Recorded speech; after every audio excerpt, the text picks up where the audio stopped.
वंदे मातरम विद्यार्थी मित्रों, wisdom international e learning school में आप सभी का हार्दिक स्वागत है। कक्षा 9 विषय हिंदी, विषयांग न्याय मंत्री, भाग 3, लेखक श्री सुदर्शन, साहित्य प्रकार कहानी। तो विद्यार्थी मित्रों, अगले वीडियो में हमने न्याय मंत्री पाठ के 2 भाग पढ़ लिए और आज हम इसका अगला भाग यानी कि भाग 3 पढ़ने जा रहे हैं। तो उसके पूर्व हम यह जान ले कि आगे हमने क्या पढ़ा था। तो सबसे पहले हमने बद्रीनाथ शर्मा का जीवन परिचय प्राप्त किया।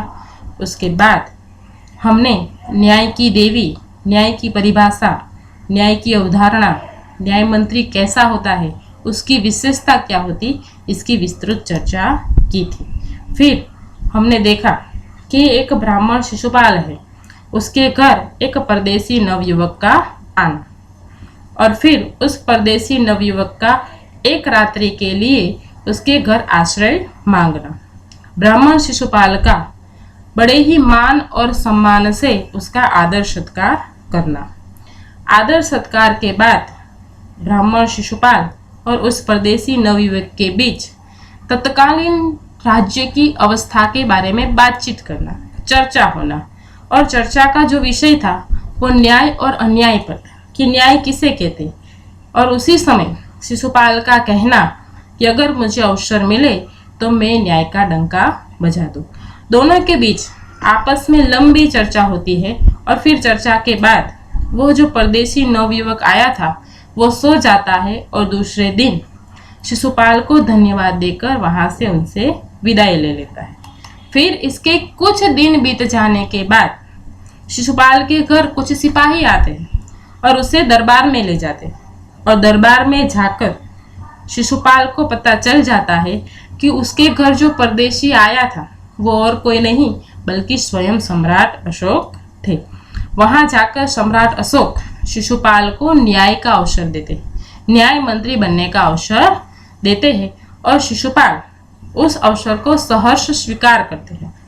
और फिर ब्राह्मण उस शिशुपाल ब्राह्मण को सम्राट अशोक न्याय मंत्री घोषित करते हैं। अब न्याय मंत्री बनने के बाद राज्य में चारों ओर शांति फैल जाती है और शिशुपाल के न्याय, उसके सुप्रबंध और उसकी समुचित व्यवस्था की चारों ओर प्रशंसा होने लगती है। पूरे राज्य में शांति, किसी भी प्रकार का भय नहीं। लोग अपने घर के दरवाजे खुले छोड़कर चले जाते थे, लेकिन किसी को चोरी या डकैती का भय नहीं था। इतना सुप्रबंध और इतनी शांति शिशुपाल के न्याय मंत्री बनने के बाद राज्य में छा गई। तो विद्यार्थी मित्रों, हमने यहाँ तक अगले वीडियो में कहानी पढ़ी थी। अब इसके आगे देखें तो लगभग 1 महीने बाद किसी ने रात में एक पहरेदार की हत्या कर दी। सुबह होते ही यह बात चारों तरफ फैल गई। लोग बड़े हैरान थे। शिशुपाल की तो नींद ही उड़ गई। उन्होंने खाना पीना छोड़कर अपराधी का पता लगाने में रात दिन एक कर दिया। अब शिशुपाल न्याय मंत्री बन चुका था और उसके न्याय मंत्री बनने के 1 महीने के बाद क्या हुआ कि रात्रि के समय किसी ने पहरेदार की हत्या कर दी। सुबह होते ही एक अफवाह की तरह पूरे राज्य में यह बात फैल गई कि एक पहरेदार की हत्या हो गई। यह बात सुनकर राज्य में सभी लोग हैरान हैं। क्यों हैरान है? क्योंकि शिशुपाल के न्याय मंत्री बनने के बाद ऐसी कभी कोई घटना घटी ही नहीं थी। चारों ओर शांति थी, किसी को किसी का भय नहीं था, किसी को चोरी या डकैती तक का भय नहीं था। लेकिन अब क्या हुआ? एक पहरेदार की हत्या हो गई और यह बात सुनकर राज्य में सभी हैरान थे, क्योंकि शिशुपाल के होते हुए यह कैसे संभव है। शिशुपाल की तो नींद उड़ गई। शिशुपाल ने खाना पीना सब कुछ छोड़ दिया और अपराधी का पता लगाने में उसने दिन रात एक कर दिया। बहुत प्रयत्न करने के बाद जब अपराधी का पता चला तो शिशुपाल के आश्चर्य का ठिकाना न रहा। स्वयं सम्राट ने उस पहरेदार की हत्या की थी। सम्राट को अपराधी घोषित करना बहुत ही कठिन काम था। शिशुपाल करे भी तो क्या करे। एक ओर वे न्याय मंत्री थे तो दूसरी ओर सम्राट के सेवक। परंतु न्याय की दृष्टि में सम्राट और साधारण व्यक्ति में कोई अंतर नहीं होता। अब शिशुपाल ने दिन रात एक कर दिए, किसे ढूंढने में? उस अपराधी को ढूंढने में जिसने पहरेदार की हत्या की थी। और बहुत प्रयत्न करने के बाद उसे उस अपराधी के बारे में पता चल गया। और जब उसे उस अपराधी के बारे में पता चला तो उसके आश्चर्य का कोई ठिकाना नहीं रहा, क्योंकि उसे पता चल गया कि उस पहरेदार की हत्या करने वाला और कोई नहीं बल्कि स्वयं सम्राट अशोक है। अब उसके मन में कई सारे प्रश्न खड़े हुए कि स्वयं सम्राट अशोक को, राजा को कैसे वो अपराधी घोषित करे। शिशुपाल करे भी तो क्या करे, किस प्रकार वो न्याय करे। एक और वो न्याय मंत्री थे और दूसरी ओर सम्राट अशोक के सेवक भी थे, क्योंकि आज वो न्याय मंत्री के पद पर नियुक्त है। उसके पीछे कौन जिम्मेदार है? सम्राट अशोक। सम्राट अशोक के कारण ही वो न्याय मंत्री के पद पर बैठे हुए। अब वो न्याय कैसे करे, किस प्रकार वो सम्राट अशोक को दोषी ठहराए, अपराधी ठहराए। फिर उसके मन में क्या विचार आया कि न्याय की दृष्टि में सम्राट और साधारण व्यक्ति में कोई अंतर नहीं है। सच्चा न्याय किसे कहते हैं? न्याय नहीं तो राजा देखता है और ना ही रंक देखता है। हमने पहले न्याय की जो देवी थी उसकी तस्वीर देखी थी, उसमें हमने देखा था कि न्याय की देवी की आंखों में क्या बंधी हुई है? पट्टी, और उसके हाथ में तराजू है। और आंखों में पट्टी बांधने का क्या अर्थ होता है कि वो ना ही राजा देखता है और ना ही रंक देखता है, वो तटस्थ न्याय करता है। और यहाँ पर भी यही परिस्थिति शिशुपाल के सामने आती कि वो कैसे उस राजा को अपराधी घोषित करे। तब उसके मन में विचार आता है कि जो सच्चा न्याय होता है वो ना ही राजा देखता है और ना ही रंक देखता है।